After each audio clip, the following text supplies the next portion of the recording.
My wife, Emily, used to be an amazing person. She was kind, thoughtful, understanding, and always went out of her way to help others. I remember one time when we were leaving the grocery store, she spotted a homeless man holding a sign asking for food. Without hesitation, she went back inside and bought him a pre-packaged meal, a drink, and even a dessert. Her generosity always left me in awe, and I was grateful every day that she was my partner. Emily kept our lives running smoothly. She handled the laundry like clockwork, ironing my work clothes and folding everything neatly for the week ahead. She even remembered dates and events that didn't concern her, like my mom's birthday or my niece's school recital. Without her, I would have been completely lost. That's just how we balanced each other out. She was meticulous, while I tended to forget things. But somewhere along the way, something changed. I've tried to figure out when it started, pinpoint the exact moment, but I've come up empty. One vivid memory stands out, though. It was the first time I noticed just how different she'd become. I was at work when my mom called. She wanted to know if Emily and I were bringing anything to the family dinner that weekend. I was confused. I had no idea there was even a dinner planned. When I told her this, my mom got annoyed, reminding me that we'd discussed it 2 weeks ago at my cousin Jessica's birthday party. Her frustration made me annoyed too. My mom rarely called me at work, and here she was interrupting my day because Emily, who never forgot things like this, had apparently dropped the ball. "Look, Mom, I'm at work right now. I'll talk to Emily when I get home and let you know," I said, trying to stay calm while staring at the pile of paperwork on my desk. "Fine, Adam. Just let me know by the end of the day so I can pick up whatever we might need," she replied before hanging up. Still annoyed, I shot Emily a text. "Mom just called. She says we're supposed to bring something to a family dinner this weekend? Didn't even know this was happening. Thanks for the heads up, I guess." Looking back, I realized the message was unnecessary, maybe even a little passive-aggressive. But at the time, all I could focus on was how out of character it was for Emily to forget something like this. When I got home that evening, the house was quiet. Normally, Emily would be in the kitchen finishing up dinner. Instead, I walked in to find 2 pots on the stove, but no sign of her. I lifted the lids to check. One pot had boxed mac and cheese that had cooled down to a clumpy mess. The other had steamed broccoli. Confused, I set my keys and phone on the table and went upstairs to look for her. I found her lying in bed, her back to me with a blanket pulled up over her head. "Emily?" I called. She didn't reply. I took off my shoes and walked over to the bed, reaching out to shake her gently. "Emily, are you asleep?" I asked. She sighed. "Not anymore." I stepped around the bed toward the bathroom, starting to take off my work clothes as I walked, letting them fall to the floor. "Did you get my text?" I asked. She hadn't moved, but I could see her face now. She was staring blankly at the wall. "Emily? Did you see my text?" I repeated, a little louder this time. Her eyes flickered toward me for a moment before shifting away again. "Yeah, I got it," she said, her voice laced with irritation. "Okay, well, we need to figure out what to bring and let my mom know," I said, heading into the bathroom. Emily sat up as I turned the shower on. "We? Or me?" she muttered. "What?" I called back over the sound of the running water. She didn't reply, so I stepped into the shower, wondering if I'd misheard her. When I came out of the bathroom, she was gone. I dried off, walked to the dresser to find some clothes, and nearly tripped over my work pants lying on the floor. Annoyed, I kicked them toward the laundry hamper and quickly got dressed. Then I headed downstairs to the kitchen. Emily was sitting on the couch in the living room, staring at her phone. I opened the fridge, scanned its contents for a moment, and then closed it, walking into the living room. "Hey, Emily, do we have anything to eat?" I asked. "Yeah, there's mac and cheese on the stove, and some vegetables," she replied, still focused on her phone. "Boxed mac and cheese isn't really a meal," I said, trying to keep my tone light. "Then eat the vegetables," she shot back, not even glancing at me. I stared at her, waiting for her to look up, but she didn't.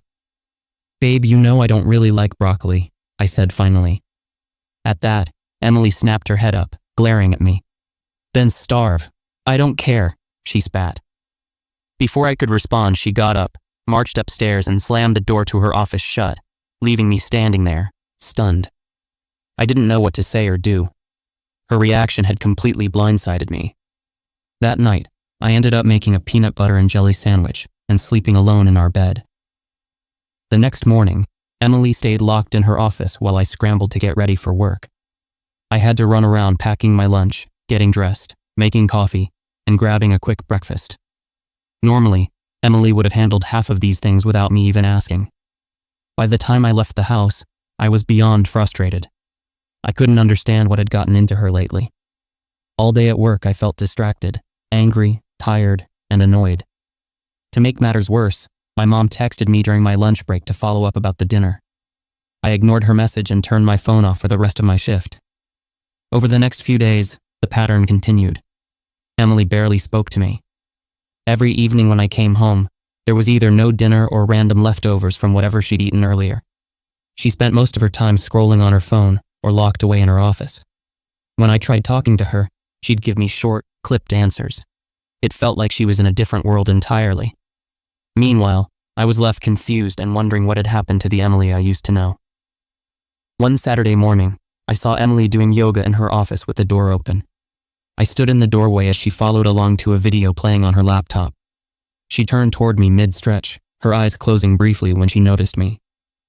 "Did you make any coffee?" I asked, breaking the silence.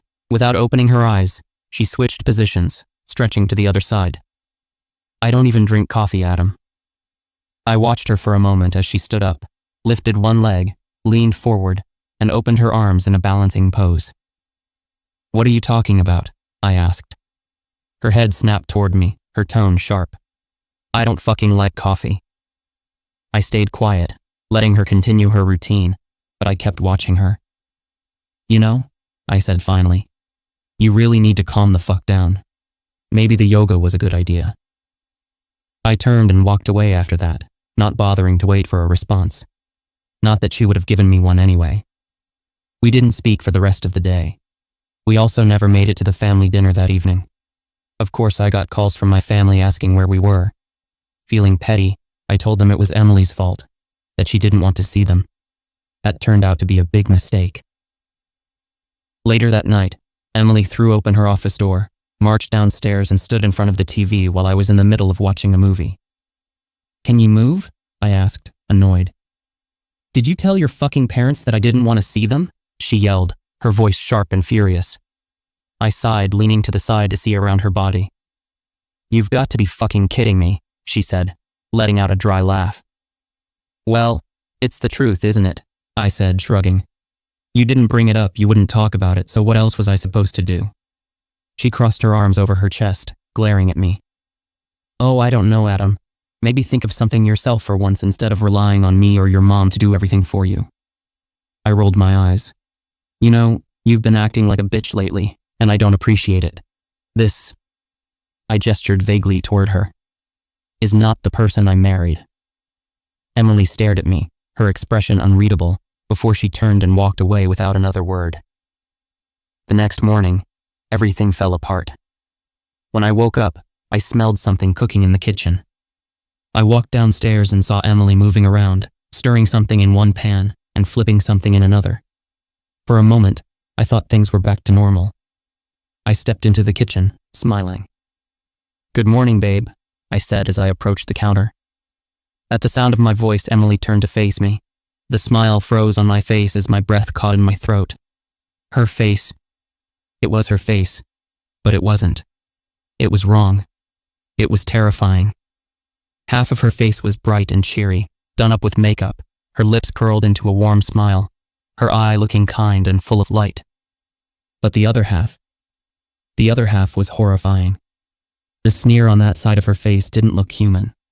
Her eyebrow was furrowed sharply, her eye wide and bloodshot, twitching unnaturally. Her nose was wrinkled in disgust, her upper lip curled back to reveal clenched teeth. It was as if rage and hatred had completely taken over one side of her face, while the other side remained disturbingly calm. I stared at her, frozen in place, as my mind struggled to make sense of what I was seeing. She looked furious, angrier than I'd ever seen anyone look. She didn't even seem human anymore. She looked like a monster. "What's wrong, babe? Don't you want some quiche?" the cheerful side of her face asked. When it spoke, only the right side of her mouth moved. The left side remained eerily still, yet her speech wasn't hindered in any way. I didn't reply. I couldn't. My mind was spinning, unsure whether I should scream or cry. Are you gonna fucking answer or what? The angry side of her face snapped. No thank you, I stammered. I don't want any. Oh, the happy side said with disappointment. Well, I can make you something else if you want. Do you want pancakes? The angry side snorted. You're such a fucking loser. I took a step back from the counter, then another, slowly retreating out of the room. Let me know if you want anything else, she called after me, her voice oddly cheerful. I hurried upstairs into our bedroom and shut the door, leaning against it as my heart pounded in my chest. I stayed up there for hours, too shaken and hungry to think clearly. But eventually, hunger got the best of me, and I forced myself to go back to the kitchen. Emily was still there, sitting at the table. Both halves of her face stared at me when I walked in. There's still some quiche, she said, smiling. Oh, and I made pancakes for you in case you wanted those instead. The angry side of her face rolled its eye, looking disgusted. I hesitated, then grabbed some pancakes, not entirely trusting that she hadn't tampered with them. I ate in silence, sitting across from her. Adam, why won't you look at me? The cheerful side asked. I glanced up briefly. I am looking at you. You've been avoiding me all morning, she said, tilting her head slightly. I'm just tired, I replied, keeping my voice as steady as possible. I felt her eyes on me as I continued eating, and I tried my best to ignore her unsettling gaze. When I was done, I put my plate in the sink and hurried out of the kitchen, retreating to the living room to watch TV. I sank into the couch, trying to make sense of everything. How was I supposed to fix her? Could she even be fixed? She was always the one who had the answers to our problems, not me. I could hear her in the kitchen, running the faucet and putting away leftovers. I wasn't even sure if she had eaten yet. After a while, I heard her footsteps approaching. She walked into the living room and sat down right next to me. Adam, she sang, her voice almost playful. I kept my eyes glued to the TV, refusing to look at her. She reached out and grabbed my face, forcing me to turn toward her. I felt a wave of nausea as I looked at her up close. Her face, or rather, her faces were even worse than before. It looked fake, as if she were wearing a grotesque mask. The cheerful side smiled sweetly at me, while the angry side twitched and sneered. Before I could react, she leaned in, her lips pressing against mine. I froze, unsure what to do, until I felt her teeth clamp down on my bottom lip. Ouch, I mumbled, pulling back slightly. She bit harder. Ow, I shouted, trying to push her away, but she didn't stop. Her teeth ground against my lip, sawing back and forth like she was trying to tear it off. Let go, I yelled, shoving at her, but she was unnaturally strong. I finally managed to push her away, but not before she tore a piece of my lip clean off. Blood poured down my chin as I stared at her in horror. The angry side of her face chewed the piece of flesh a few times before spitting it out at my feet. What the fuck? I screamed, clutching my mouth. The cheerful side of her face smiled as if nothing had happened. Did you want to take this to the bedroom, babe? It asked sweetly. Fuck no, don't come near me, you psycho. I ran out of the room, my lip throbbing and blood dripping onto my shirt. I stumbled into the bedroom and headed straight for the bathroom. Halfway there, I tripped over a pile of clothes, falling hard onto my left knee. Shit, I cried, closing my eyes in pain. My lip burned even more as the motion caused fresh blood to seep out. I forced myself to my feet and stumbled into the bathroom, leaning against the counter. I stared at my reflection in the mirror, horrified by what I saw. Blood ran down my chin and neck, staining my shirt. A chunk of my lip was completely gone, leaving an ugly, jagged wound behind. I ripped my shirt off and leaned closer to inspect the injury. My stomach churned at the sight. I turned on the faucet and rinsed the wound as best as I could, biting back tears as the pain intensified. Once the blood was mostly gone, the injury looked even worse. It was bigger than I'd realized, and the edges were ragged and uneven. I grabbed some gauze from the cabinet and pressed it against my lip, trying to stop the bleeding. My head started to spin, and I sat down on the bathroom floor, pulling open the cabinet under the sink. I grabbed a bottle of rubbing alcohol, unscrewed the cap, and waved it under my nose to fight off the dizziness.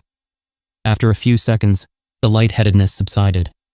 I leaned my head back against the wall, my mind racing as I held the gauze against my lip. All I could think about was the image of Emily chewing on the piece of flesh she had torn from my face. When I opened my eyes again, I gasped. Emily was crouched right in front of me, leaning so close I could feel her breath on my face. I tried to back away, but I was already pressed against the wall. There was nowhere to go. "Are you okay?" the evil side of her face asked, its voice dripping with mockery. Her expression had shifted. The anger was still there, but now it was mixed with amusement, her lips curling into a cruel smirk. "I'm fine," I managed to reply, my voice shaky. "Here, let me kiss it better," the cheerful side offered sweetly. "No," I snapped, pushing against the wall as if I could somehow disappear into it. She pulled back slightly, her good side shifting into a sad, almost heartbroken expression. "Why don't you want me, Adam?" it asked softly. "What?" I mumbled, confused and terrified. "I thought this was what you wanted." "You thought this was what I wanted?" I shouted, gesturing at her distorted face. "He doesn't like us anymore," the evil side said, its exaggerated frown deepening into something grotesque. "Is that true, Adam?" the good side asked, her voice trembling. "You bit my fucking lip off," I yelled. Emily stood up then, looming over me. Her face, both faces, looked down at me with a mix of disdain and something darker. "You've done a lot worse to me," she said. "This is the least you could live with." I couldn't tell which side of her face had spoken, and I didn't care to know. Without another word, she turned and left the room, leaving me sitting there on the cold bathroom floor, bleeding and shaking. Neither of us has left the house since. Her face hasn't changed, it's still split, still horrifying. But her expressions shift constantly, depending on her mood. Sometimes, she stares at me for hours, unblinking, her mismatched eyes following my every move. More than once, I've woken up in the middle of the night to find her standing over me.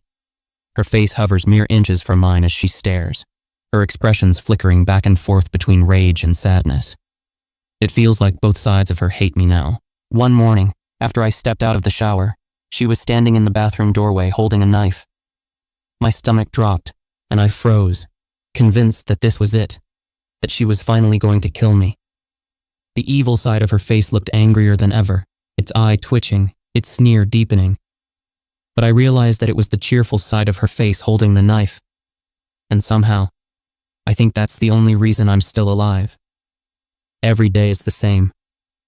I go to work, come home, and she's still there, still watching me with those unsettling, mismatched expressions.